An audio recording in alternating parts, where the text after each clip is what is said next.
Et alors, on n'attend pas Steph pour parler d'autonomie. Bon, vous avez été nombreux à nous poser des questions sur l'autonomie, qu'est-ce qu'on a mis en place par rapport à la caravane. Pour ceux qui nous rejoignent sur cette vidéo, nous avons vendu notre camping-car et nous avons acheté cette caravane pour désormais voyager en caravane, tout simplement. Donc aujourd'hui, que ce soit pour l'autonomie en électricité, en eau, en frigo, en machin, en trucs, etc.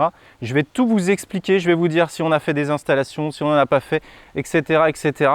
Qu'est-ce qu'on a mis en place pour pouvoir voyager sereinement, nous, en famille, avec notre caravane. Bon, aujourd'hui, vu qu'il fait 40 degrés, bien sûr, j'ai adapté la tenue. Il fait super chaud. Bon, n'hésitez pas à réagir en commentaire sur cette vidéo, à la partager, à la liker, à nous rejoindre en vous abonnant si vous le souhaitez. Et d'ailleurs, petit clin d'œil, bien évidemment, à la série Camping. Le film, on adore, on aime l'ambiance. Donc aujourd'hui, j'avais envie de me mettre un petit peu dans la peau de Patrick. Alors, on n'attend pas Patrick? Patrick is back. Ah là là, l'été, c'est vraiment agréable, c'est vraiment la bonne ambiance, c'est vraiment la bonne météo. Bon, bref, allez, je vais t'expliquer tout de suite qu'est-ce qu'on a mis en place pour l'autonomie. Let's go. Déjà, la première des choses, c'est que on va monter sur le toit et je vais te montrer que nous n'avons pas installé de panneaux solaires. Regarde bien, aucune installation de panneaux solaires sur le toit. Donc nous n'avons pas de panneaux solaires, nous n'avons pas d'installation à l'intérieur, pas de régulateur, pas de machin, pas de truc, pas de batterie à l'intérieur. Tu vas voir, on a une solution bien différente de ça. Donc pour la partie électricité, aucune installation, aucune compétence technique, aucun trou sur notre caravane. Ça pour nous c'était important. Donc je vais t'expliquer la solution très simple pour ça avant de parler de l'eau, du chauffage, du frigo, etc. De la partie autonomie sur les autres points. Donc en fait pour l'électricité on n'a rien de rien au niveau installation. On n'a rien investi pour l'installation pour être autonome et pourtant notre caravane est autonome en électricité. Alors oui, je vais te reparler d'un élément dont tu as déjà entendu parler, dont tu entends parler partout en ce moment. Limite, ça te saoule, tu vois. Mais il y a une raison pour ça, je vais t'expliquer. Mais oui, tu sais de quoi je vais te parler. Je vais te parler de l'EcoFlow. Puisqu'aujourd'hui, pour être autonome, voilà le package que nous utilisons pour la caravane. Alors je fais une aparté tout de suite. Le but, ce n'est pas d'être 100% autonome tout le temps avec notre caravane, puisqu'on fera une vidéo stationnement, bien évidemment, mais nous allons régulièrement aller dans des campings. Il y aura plusieurs phases en fait dans notre mode de voyage, mais il y aura du camping où c'est facile de se brancher à une prise, tu vois, et il y aura aussi du sauvage, entre guillemets, de temps à autre, en fonction des pays, en fonction des envies, même si généralement, nous irons chercher du confort dans les campings. Bon allez, alors mon installation aujourd'hui, je t'en ai parlé déjà dans d'autres vidéos, c'est l'EcoFlow. Mais, petit aparté, parce que oui, tout le monde parle de l'EcoFlow aujourd'hui parce qu'il y a une grosse vague de publicité et même nous sommes en partenariat avec eux. Mais, moi il y a 4 ans, je t'ai déjà parlé du Swoki. C'est une batterie nomade aussi, c'est le même principe de fonctionnement, sauf que là on est sur quelque chose de beaucoup plus abouti d'un point de vue de technologie, d'un point de vue autonomie, etc. etc. Mais mon Swoki 400, rappelle-toi, il y a 4 ans, je t'en parlais en vidéo, je te le présentais, et sache qu'il fonctionne toujours. Il fonctionne toujours et régulièrement. Donc nous, on l'a utilisé sur nos différents types de voyages, tu vois, et avec le van aussi, avec le camping-car, et on l'utilise encore dans le chalet. Donc si j'ai accepté à la base le partenariat avec EcoFlow, c'était pour augmenter encore l'autonomie et avoir les dernières technologies. Donc, comment être autonome avec une caravane et une EcoFlow? Tu vas voir, c'est méga simple. Viens avec moi, on va aller de l'autre côté. Et regarde, donc là, tu vois, on a la prise. Hein. On a la prise classique, comme tu as sur ton camping-car. Hein. C'est la même chose pour les camping-cars. Donc là, moi, j'ai branché ma rallonge. D'ailleurs, tiens, je te partage une astuce au passage. Moi, j'ai changé ma prise. J'ai commandé cette nouvelle prise pour avoir une prise de 220 extérieure. Parce qu'on n'a pas de prise de 220 extérieure. Et ça, c'est super chiant. Donc, j'ai installé une double prise, en fait. Donc, il y a la prise caravane qui se branche et la prise de 220. C'est-à-dire que tu peux brancher par exemple un autoradio, un barbecue, un machin en plus directement ici, tu vois. Tac. Et je te montrerai que ça fonctionne quand on aura branché l'EcoFlow. Allez, on retourne de l'autre côté. Ah, j'espère que tu profites de ce beau temps en ce moment. C'est trop par contre, la chaleur là, c'est un peu trop. Un peu beaucoup. Bon, alors ensuite, qu'est-ce qu'on va faire? Tout simplement, là, j'ai la suite de ma rallonge. Hein, tu vois, la rallonge, elle est là. Elle part dessous. Bon, il y a le chien aussi. Et elle est branchée de l'autre côté. D'ailleurs, c'est pas pratique, c'est de l'autre côté, mais bon.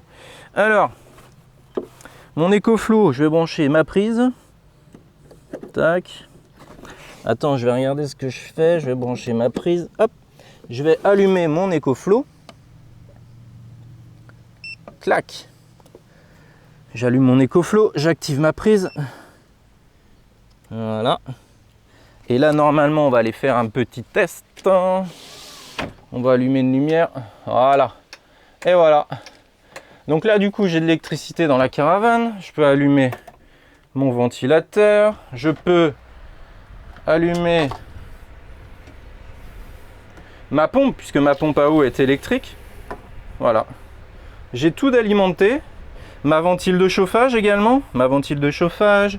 Mon ventilateur, mon ordinateur, enfin tout ce que je peux brancher à l'intérieur, eh bien fonctionne grâce à mon EcoFlow. Donc, ce que je te disais par rapport à la prise extérieure, on va aller de l'autre côté, je vais te remontrer là.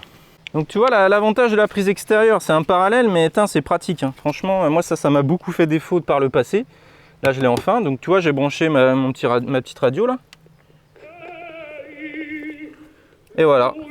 Donc mon EcoFlow alimente ma caravane et mon alimentation extérieure. Bon, c'est pas moi qui chante, on va couper ça. Mais tu vois, dans l'idée, c'est ça. Donc tu peux brancher. Nous, on a notre frigo à compression qu'on utilise en frigo secondaire. Eh bien, qu'on va brancher aussi grâce à la prise extérieure. On va retirer une rallonge par-dessous et paf, on le met dans notre espace extérieur en plus du frigo Trimix. Donc oui, dans la caravane, on a un frigo Trimix, c'est-à-dire il fonctionne aux 12 volts sur la voiture. Il fonctionne, je vais essayer de ne pas me prendre une fenêtre dans la tronche, sinon tu vas bien rigoler. Il fonctionne au gaz, donc on est autonome aussi par rapport à notre bouteille de gaz qu'on a dans le coffre devant. Et il fonctionne sur l'électricité grâce du coup à l'EcoFlow, tout simplement. Donc je peux concevoir qu'il y a énormément de monde qui parle de l'EcoFlow en ce moment, mais c'est qu'il y a une raison. Tout simplement, c'est qu'ils ont sorti une bête de produit, quoi, un truc de fou, que tu retrouves en concession, que tu retrouves chez Leroy Merlin, que tu retrouves partout, parce qu'ils ont un produit de qualité, tout simplement. Donc voilà pour la solution sur l'électricité. Alors maintenant, tu vas me dire, bah ouais, mais combien de temps autonome avec ça? Ça va dépendre si je mets mon frigo sur le gaz, ça va dépendre si le fer à lisser, par exemple, le Christelle marche souvent, ça va dépendre quel type d'appareil on branche dessus, tu vois. Mais je peux jouer sur mon autonomie entre le gaz, l'électricité, de l'EcoFlow. D'ailleurs, petit aparté, l'autre jour, on a fait un séjour sur une aire naturelle de camping, on était branché classiquement sur une prise et il y a eu une coupure pendant 2 heures d'électricité sur le camping. Ni l'une ni deux, j'ai sorti mon EcoFlow, j'ai branché ma caravane dessus et j'avais ma pompe à eau, j'avais tout qui fonctionnait normalement. Donc tu vois, ça peut à la fois être pour l'autonomie semi-permanente, à la fois en dépannage, tu vois, et ça sert pour une caravane, un camping-car, un fourgon, en bagnole, à vélo, etc., etc. Ensuite, un autre point, et ça je t'en avais déjà parlé, ça fait plusieurs années que je l'ai déjà, moi j'ai un panneau solaire valise de 100 watts. C'est-à-dire que mon panneau solaire valise de 100 watts, eh bien, je le branche avec, ça c'est le câblage EcoFlow en fait, tu vois, je le branche avec les prises MC4, ici sur mon branchement EcoFlow et je recharge en venant brancher mon EcoFlow ici, je la recharge en solaire. C'est-à-dire que en fonction de mes besoins, de la saison, etc., je peux alimenter ma caravane tout en rechargeant mon EcoFlow. Donc je consomme ce que je produis. Tu vois, c'est un peu le même principe comme au chalet sur les périodes les plus estivales. Du coup, je consomme ce que je produis. Donc ça, c'est hyper pratique aussi. Parce qu'en gros, l'EcoFlow qui fait un peu plus de 800 Wh, j'ai pas encore assez de recul pour te dire, mais avec nos besoins qui sont minimes, on peut espérer à plusieurs jours d'autonomie, voire 4-5 jours si on met le frigo au gaz, ça c'est sûr, voire plus avec le frigo au gaz, hein, franchement, parce que à part l'ordi, les téléphones et un peu de pompe à eau qui consomme que dalle. Si d'ailleurs on a le chauffe-eau aussi, donc c'est un chauffe-eau Truma électrique qui fait 300 watts. Donc on peut chauffer notre eau aussi avec l'EcoFlow. On est largement dans la phase d'autonomie, largement dans la plage de fonctionnement de l'EcoFlow. On est à peu près 1300 watts en pic d'appareil qu'on peut brancher, toi. Donc du coup, je peux faire mon eau chaude, je peux faire tourner la ventilation de mon chauffage, ma pompe à eau, brancher mes appareils et même tourner mon frigo. Donc tout ça, ça va diminuer bien sûr mon autonomie, mais si en plus je branche mon panneau solaire qui n'est qu'un 100 watts, hein, il y a même des plus gros, mais moi ça me suffit, eh bien je vais prolonger au fil des jours mon autonomie, tout simplement. Donc du coup, comme sur une installation fixe, moi j'ai une installation mobile. Ça tombe bien, je trouve que ça va avec le mode de voyage. On est mobile, on va où on veut, etc. On peut changer de plan. Et bien avec ça, pareil, j'ai ici donc une batterie, un convertisseur, un régulateur de charge solaire intégré dans mon EcoFlow. Et ici, j'ai mon panneau solaire qui, en temps normal, est installé en fixe sur les véhicules. Et bien là, moi, il est mobile. Je le plie, je le range. Il a sa petite housse et basta. Si je veux utiliser ça dans un autre véhicule, c'est ce que j'ai fait. J'utilisais ça dans mon trafic et même en appoint sur le camping-car, tu vois. Donc l'avantage de ces installations-là, c'est que ça reste pas fixe. Si un jour tu vends le véhicule, tu changes d'avis ou que tu veux vivre un autre truc juste le temps d'un week-end, eh ben voilà, tu vois, moi, ça peut nous arriver, par exemple, quand on part en voiture juste pour une journée, on emmène le frigo à compression, on le branche dessus, paf, et puis on a l'EcoFlow, c'est multi-usage, multi-véhicule. Ça, c'est pratique. Donc voilà par rapport à mon retour sur l'autonomie en caravane avec le système EcoFlow. Donc il y a un code promo Famille Rose 5 sur tous les systèmes EcoFlow, je te mets le lien dans la description. Et comme je te le dis, je ne suis pas travesti parce que je suis en partenariat avec EcoFlow.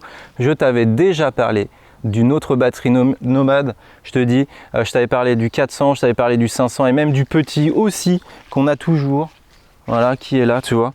Donc lui, il est ultra pratique parce qu'il est petit. Si un enfant a besoin de se brancher dans sa chambre ou quoi, tu tires pas une rallonge, tu sors le petit Suzuki 150 et puis terminé. D'ailleurs, il y a la mini river comme ça qui existe aussi en EcoFlow. Bon, au niveau de l'autonomie en eau, comment ça se passe? Bon, clairement, on a un réservoir sous la banquette de 50 litres d'eau. Donc c'est équivalent à peu près aujourd'hui ce que tu trouves en van, voire un peu plus que ce qu'on peut trouver dans les petits vans, et c'est 2 fois moins que dans un fourgon ou dans un camping-car, tu vois. Donc pour le système d'eau, 50 litres d'autonomie en eau, je ne prends pas de bidon en plus, et d'ailleurs de manière générale je roule à vide. Ça dépendra ça après en fonction des besoins et du projet voyage. Ensuite, eh bien ici dans mon coffre j'ai un réservoir d'eau usée, un tank en fait, il n'y a pas de réservoir fixe, tu vois, de à peu près je sais plus 20-25 litres, voilà. Donc, et là tu peux voir d'ailleurs, moi j'ai un arrosoir et un bidon d'eau pour aller chercher 20 litres d'eau à la fois quand j'ai besoin, tout simplement. Donc au niveau de l'autonomie en eau, on va pas dire que c'est folichon. Par contre, on sait s'adapter en fonction des besoins, mais pour une étape de 1 à 2 jours, eh bien c'est tout à fait possible, sans point d'eau je parle. Une étape de 1 à 2 jours sans problème, sans point d'eau, et avec un point d'eau, beaucoup plus bien évidemment, puisqu'on peut renouveler et puis vidanger avec le tank. L'avantage du tank, c'est que tu n'as pas besoin de bouger le véhicule, tu vas avec le tank. D'ailleurs, je m'étais équipé en camping-car ces derniers mois d'un tank justement, pour quand tu es en stationnaire comme ça une semaine, plutôt que d'aller bouger le véhicule, et moi j'utilisais mon tank pour aller vidanger, comme ça je bougeais pas le CC, je le remplissais à l'arrosoir, au bidon, etc. Je mettais ça sur mon petit vélo élec et paf, j'allais chercher. Donc voilà pour ça. Ensuite, comme je t'ai dit, bon là il y a encore le ventilo qui tourne. Au niveau du frigo, on est autonome aussi parce que c'est un trimix, tu vois. Gaz, électricité, 12 volts, tout simplement. Et chauffage, c'est un chauffage au gaz. Donc imaginons, on s'arrête, on est en train de descendre vers le Portugal, on s'arrête sur un parking, une aire, un truc comme ça à la sauvette, on peut se chauffer, on peut utiliser le frigo, on a l'électricité, on a l'eau chaude, on a tout sans faire d'installation supplémentaire, tu vois. En gros, pour moins de 1500 €, parce que l'EcoFlow aujourd'hui c'est à peu près 1100 €, le panneau solaire, moi à l'époque c'était à peu près 200 €, et encore ça a baissé, ou à 200 €, tu as un 200 watts. Eh bien pour un petit peu plus de 1000 €, tu rends n'importe quel véhicule autonome, et ça dure dans le temps, parce que souvent ce qui manque aujourd'hui dans les vidéos, les avis, etc., c'est la durabilité. On parle souvent de cycle, de machin, de trucs, mais on ne sait pas en année, en utilisation, ce que ça peut donner. Moi, tu vois, mon Suzuki 400 par exemple, qui est le tout premier qu'on a eu, qu'on a énormément utilisé pendant notre vie nomade. À l'époque, on vivait en camping-car, qu'on a régulièrement utilisé dans le chalet, dans le trafic, etc. Eh bien, tu vois, ça fait 4 ans et il fonctionne toujours. Je dirais qu'il a perdu, allez, peut-être 15-20%, peut-être 15-20% ouais, de son autonomie de batterie, mais en fait moi il me fait tourner l'ordi, il me fait tourner le machin, il me fait tourner, et on s'en sert comme le premier jour. Il a juste perdu un petit peu. Donc tu vois, 4 ans, ça veut dire que si on continuait comme ça en utilisation, on pourrait espérer encore quelques années d'utilisation, pour donner une idée un peu du rapport investissement durabilité dans le temps. Et encore, on n'est pas sur les mêmes technologies de batterie par rapport à l'EcoFlow qui est supérieur, par rapport à la technologie, etc., par rapport au mode veille, par rapport à tout ça. Il y a plus de choses qui viennent optimiser aussi la durabilité du produit, quoi. Donc voilà ce que je peux te dire par rapport Eh bien, à l'autonomie, pour nous, en caravane, comme tu vois, c'est super simple. Nous, on aime les choses simples, on aime les choses qui fonctionnent, on aime les choses qui durent dans le temps, et le tout sans se ruiner, sans se prendre la tête, sans forcément aller faire des modifs sur le véhicule. Parce que moi, je vais te dire un truc, pourquoi j'ai pas envie de mettre de panneaux solaires sur le toit de ma caravane, c'est que pour la laver aussi, c'est beaucoup plus simple. Tu vois, je l'ai fait le toit il y a quelques jours, c'est du boulot déjà, c'est moins haut que le camping-car, donc c'est plus pratique. Par contre, quand tu as une antenne satellite, nous c'était le cas du camping-car, antenne satellite, antenne hertzienne, panneaux solaires, les toits, les machins, et pour aller nettoyer tous les recoins, franchement c'est plus compliqué. Moi je veux un toit nu, ça c'est un choix perso, c'est un avis perso, mais plus facile à nettoyer, plus facile à entretenir, et puis voilà, tout simplement. Donc écoute, j'espère que cette vidéo te sera utile. N'hésite pas à réagir en commentaire, n'hésite pas à partager ton installation. Encore une fois, ça c'est mon système à moi, c'est pas forcément le meilleur, c'est pas forcément le plus adapté pour tous, mais c'est mon système à moi, amovible, et ce qui nous correspond, et on n'ira pas plus loin que ça, en tout cas par rapport à notre projet du moment. Écoute, je te dis à bientôt dans une prochaine vidéo, prends soin de toi, profite du soleil, et puis moi je te dis à bientôt dans une prochaine vidéo, mercredi 18h, mercredi prochain. Allez, bye bye.